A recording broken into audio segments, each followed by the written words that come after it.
Hi, I'm Kelly, and if you're on this video, this is part 2 of a DEI series I started. If you haven't seen part 1, I'll link it in the description box below. But if you're coming here from part 1, then that means I've laid the foundation for what DEI is for you, and we're moving from the past to the present. I have a lot of notes here, so you're going to see me look down a lot. Recently, DEI was in the news because several retail chains had decided to roll back their DEI efforts. Stores like Walmart, Ford, Tractor Supply, Harley Davidson, and Lowe's and John Deere all made announcements that they were deciding to roll back certain aspects of their programs. For example, Walmart's rollbacks in DEI include ending racial equity training for staff, rolling back the funding of Pride and other events. And when I think about other events, I'm thinking about the dreaded Juneteenth ice cream that they caught some flack for last year. So some of this might be a really good thing. They've decided to reevaluate some of their programs designed to increase supplier diversity. Another great aspect is that they've decided to increase the monitoring efforts of products that are designed to be marketed toward children that may have sexual or other gender identifying connotations to them. Another thing that's fresh in our memories is the 2023 rollback of affirmative action at the university level. The Supreme Court ruled that universities could not give favoritism to people based on their race. And maybe favoritism's the wrong word. Preference. Preference might be a better word.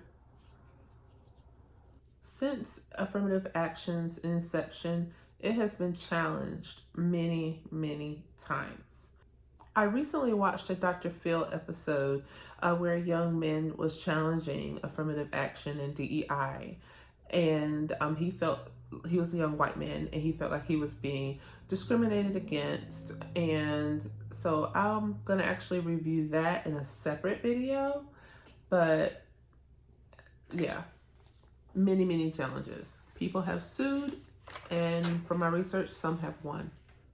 Now going back to DEI, but staying on the topic of universities.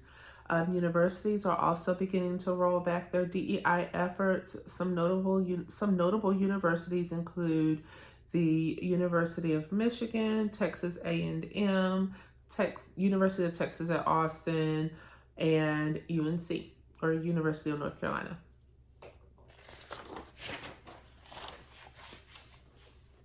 So with all of the DEI rollbacks and all of the backlash that companies and universities and the Supreme Court system are taking, or hearing complaints, whatever, all of the drama, to sum it all up, all of the drama, you would think that DEI is like this awful monster of a thing.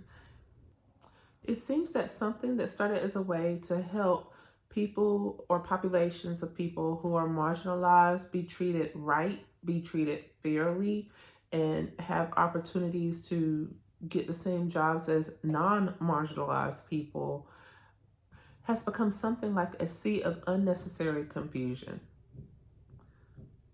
It's become overly complex, and it just seems like the waters are muddy.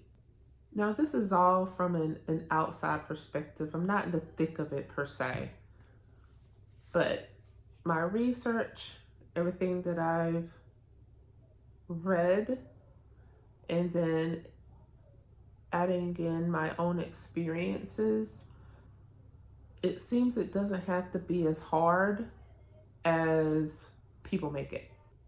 So how in the world did DEI become a mud monster? I didn't find an answer to that question exactly, but my research leads me to believe that this is a case of too many hands in the pot. It seemed very simple back in the day. Give Black Americans an opportunity to be in the military, give Black Americans and women the opportunity to earn equal pay and the opportunity to have the equal opportunity for equal pay and job opportunities, educational opportunities, things like that. And now it's also cloudy.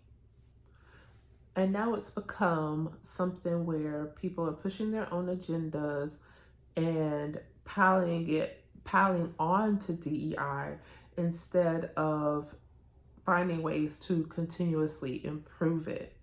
And I am saying piling on because why are there so many variations of the same thing?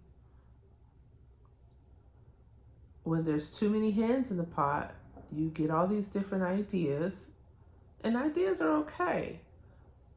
But you get all these different ideas, and then the DEI of it, the inclusivity of it, makes other people feel like they have to accept all these different ideas. And it is okay to say no. I have seen many different reactions to the DEI rollbacks from certain political from certain politically affiliated folks being excited about it, and to folks on the other side saying boycott these businesses or boycott these universities, and to stop financially supporting those businesses that are rolling back their policies. The only thing that I can truly really say, outside the fact that DEI is like a complex mud monster because of too many people trying to have a say so about something, is that the scale will never quite be balanced when it comes to DEI. You can't satisfy everybody. I have read some success stories and heard some success stories where diversity, equity, and inclusion have been very impactful and helped organizations. And I'll link all my sources below if you want to read some. But at the end of the day, the only way it works is if, yes, we work together, but also remember that not everyone's going to be satisfied. There's compromise. And these DEI rollbacks and the affirmative action rollback, or overturning of affirmative action, when I read about it all, I don't think it's as big of a deal as some people are making it, like calling for the boycott of these stores over DEI. If you're going to boycott these stores, boycott them because maybe they're using child labor overseas. I'm not saying that's happening. Or if you want to boycott John Deere, boycott them for trying to monopolize farm machinery and making it harder for farmers. There's actually a really good piece I saw about that, and if I can find it, I'll link it below too. But the DEI rollbacks, someone help me. Please comment below and tell me, am I not thinking hard enough about this? Are there like gonna be some awful consequences to some of these companies eliminating the DEI policies that they had in place, which, mind you, a lot of them didn't even have it before 2020. So please let me know. I'm all ears. Educate me. The only thing that I really think we have to watch out for are the bad actors, the people that take advantage, or the people that think that they can get over. Those are the people that I think that we have to watch out for. But other than that, I think that as long as people are, working hard for what they want and putting in their effort, which makes me think of Proverbs 10:4, which look it up yourself, but if my memory serves me correctly, it basically says lazy hands bring poverty, but when you work, but diligent hands bring wealth. So if I think about DEI or think about my own experience and maybe the experiences of others, I'm thinking, work hard for what you want. And then if you don't get the opportunities that you think you should have gotten, create them. But again, comment below. Educate me if you want to. I want to read what you got to say. Just be nice. Show some kindness. And again, time will tell. Thanks for watching. And don't forget to like, share, and subscribe.